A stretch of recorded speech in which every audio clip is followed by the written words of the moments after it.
forecasting your numbers is one of the most important things you can do to your business because it's going to allow you to see what's your daily target versus how many sales did you get in order to reach or not that target. And if the issue was with your sales team, with your capacity, or with any other thing in your business, this is crucial as you're scaling your business so you're not in the dark about how good or how bad of a day you had with your sales team. And I'm going to show you exactly how to do it the same way that we do it for $100 million operation. So with that being said, let's get started. So first of all, my name is Antonio Montero. We've been able to scale inside sales operation from 0 to 100 million in 2 years. And I attribute a lot of this success to the scalable selling system. That is the format outlined here for the sales operations that I've been able to put together. And obviously, everything that I'm saying here about scaling to 0 to 100 million, it required a team effort. So it isn't something that I'm just going to claim that I've done it because I'm the man. Obviously, I've set up all the sales automations, all the AI and operations that goes into the sales team. So there's some merit there. And the actual operation setup is due to this scalable selling system, which is outlined over here and I discuss in depth inside my channel. So if you want to learn more, just watch my videos. And here's some proof about what we're doing. These are like our monthly results. So we're doing anywhere from 5 to 7 million a month. And I've been doing this for a while. As you can see, this is one of my clients. We've done 1.1 million in 2021, spending less than 150,000 on ads. I was running their ads. I was managing their sales team operations. So I am not just a random guy. I know what I'm doing. I know what I'm talking about. And obviously, I'm not here to sell you a course. If I'm going to teach you something, is so that you can implement with the technology and the software that I've been able to put together. So just to show you how many closers we're managing, our metrics, and let's get to the core concept here of scaling operations. The main thing that I've been able to realize when scaling on operations is that the more automation and technology and competent people and smart processes that you have, if you have these two, you're going to be able to grow dramatically. And if you lack systems in your operations and everything you do is manual, and especially when it comes to data, you're checking your data weekly or something like that, that's going to hinder your growth. So your goal to scale an operations is to reduce the noise of not having systems and make sure everybody has live data tracking as much as possible. And you're leveraging automation and technology and competent people and smart processes as much as possible as well. And you're going to grow. But obviously, your growth is attached to the size of the market that you're in. So if you're doubling your business in a newspaper market, you're probably going to stay afloat in terms of cash that you're collecting because the newspaper market is shrinking. So you got to make sure before you do all of this, you understand how big is your market, and that's your growth potential. Now let's get to actually forecasting your numbers. This is what a forecasting sheet will look like. What we're looking here is how much we're going to make that day projected. This is the projected, this is the realized. And then you're going to be identifying why is the realized different than the projected, what were the issues, and then try to determine if what part of your operations you need to modify in order to get this closer to the truth, or just recalculate the numbers that are spitting out the forecast to adjust for any modifications in terms of your metrics. So with the forecasting and the capacity, you're going to be able to see if you need to hire more people, if you need to let go of some people.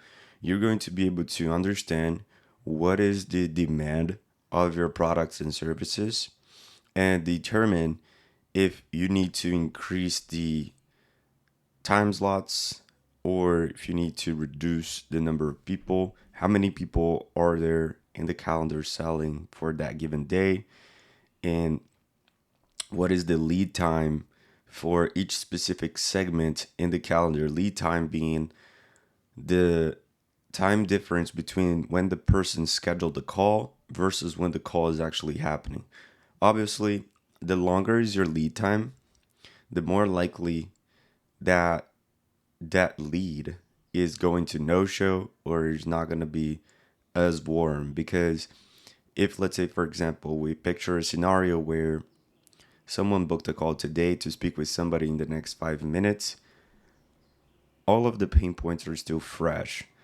All of the information he or she wanted to discuss on the call is still pretty fresh on their mind, because by the time they book the call, they've gone through the funnel and they've understood what is the pain point we're trying to solve, the transformation, and therefore they wanted to discuss about next steps. Now, let's picture this scenario where the same person schedules a call, but he or she is actually going to take the call only 1 week from now. Within 1 week, a lot of things can happen, right? So that person may have already solved that problem with a different brand because they were able to talk with somebody quicker, or they may simply have thought that it is not something very important for now and they're not going to take the call, or something came up and they're not going to be able to make the call. So you understand the point that like your lead time is going to dictate how warm your leads are going to be on the calendar. And if you actually need to hire more people or let go of more people, and it's going to determine, how many cancellations your team can have and things along those lines. So it is very important to be able to forecast your capacity, your lead time, and your numbers, because otherwise you're just playing in the dark and you're pretending that you know things that you actually don't. This is more common than not. Like if you're just starting out, forecasting your numbers is not really necessary. But if you already have, you're already making 500,000 a month, 600,000 a month, you want to get to 2 million a month, 3 million a month, you have to stop playing the small game of like thinking everything is simple. Simplicity is what it is. You're being simplistic about your business, and just thinking in terms of like keeping things simple, it's gonna make you broke, and it's gonna make your business always gonna be like small, right? Amazon doesn't keep things simple. They may advertise it as is, but they have hundreds of thousands of people, processes, databases, automations that goes into making things better. And they may say to keep things simple for that Stanford speech to, kind of come out as the simple brand that just focuses on the customers, but they eat and sleep. They wake up, go to bed, eat, sleep, everything on data. And they're tracking everything and they want to make sure they can optimize it to the fullest and test everything. So don't be stupid. Don't think that, you're going to be able to scale to 2 million a month, 3 million a month with a spreadsheet. You may be able to do it, but if you could scale to 2 to 3 million a month with a spreadsheet, you probably could get a 5 if you make things a little bit more streamlined and automated. So the first steps on forecasting your numbers is actually pretty simple. What you're going to do is you're going to calculate your capacity. The way that you're going to calculate your capacity is by pulling from your calendar. If you're using any calendar tool like cal.com, Go High Level, Schedule Ones, Calendly, with their API, you're going to be able to pull what are the total available slots on someone's calendar and what are the number of slots that have been scheduled already. So imagine, for example, you have one salesperson on your calendar and that salesperson has 8 hours a day of available slots, and that salesperson has 4 calls booked and each call is 1 hour slots. So that person has 4 hours of booked capacity and 4 hours of available slots. And if you sum both, that's 8 hours. And if you divide the booked slots by the total number of hours available, you get to 50%. That person is at 50% capacity because they can only take four more calls. And these calls represent the 50% that would be considered available slots. You have to do this for all of your closers on all of your calendars to determine today I have 30% of available slots, 40% of available slots, right? Because if you're getting to 80, 90%, that's bad because then what is going to happen is people are going to be booking further out into the future and they're not going to be as warm as if they're booking within 1 to 2 days of the next available slots. So once you figure out your capacity, the other metric that you want to figure out is your cash per booked call.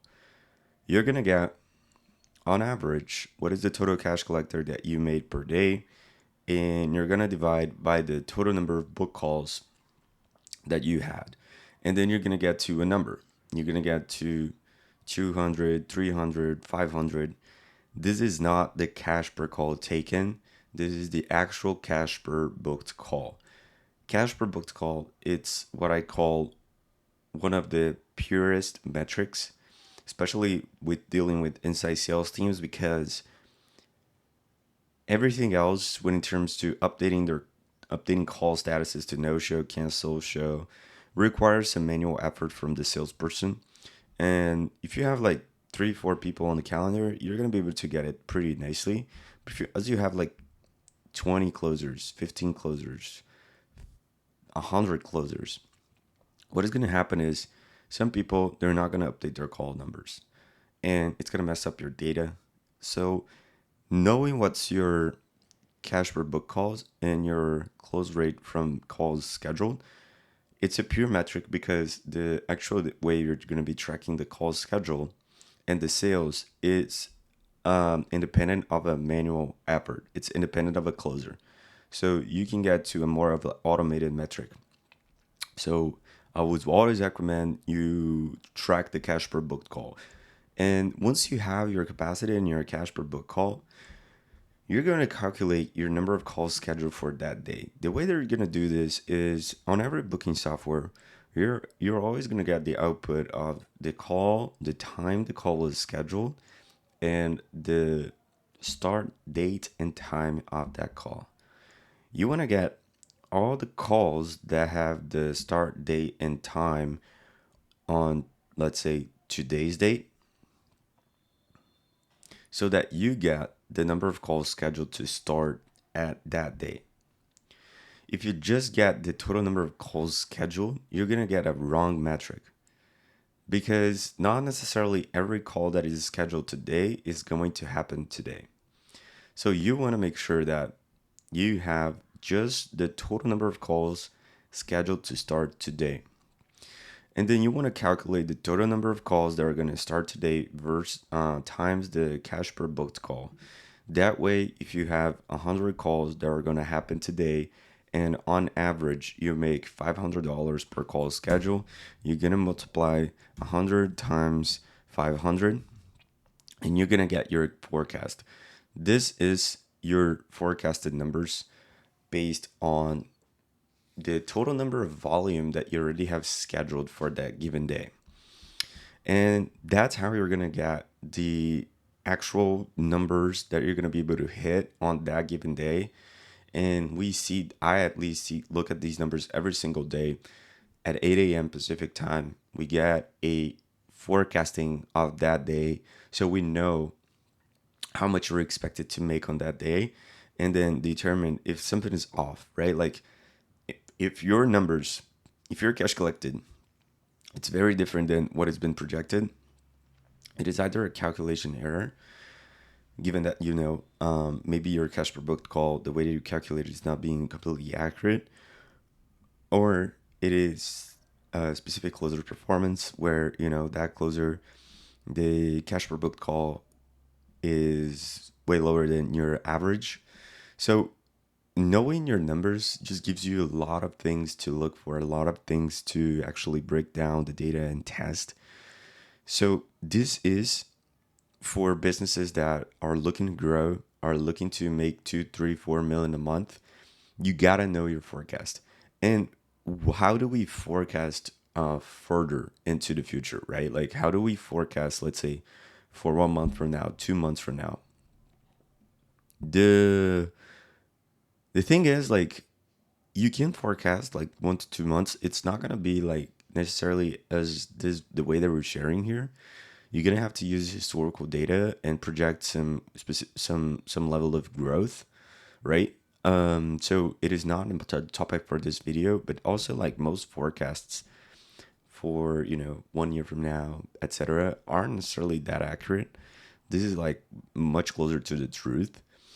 But obviously, knowing your numbers in the long haul, it's gonna allow you to manage your resources as well within the company. So I wouldn't shy away from forecasting your numbers throughout the whole year. But that's pretty much how to forecast your sales numbers for your inside sales team.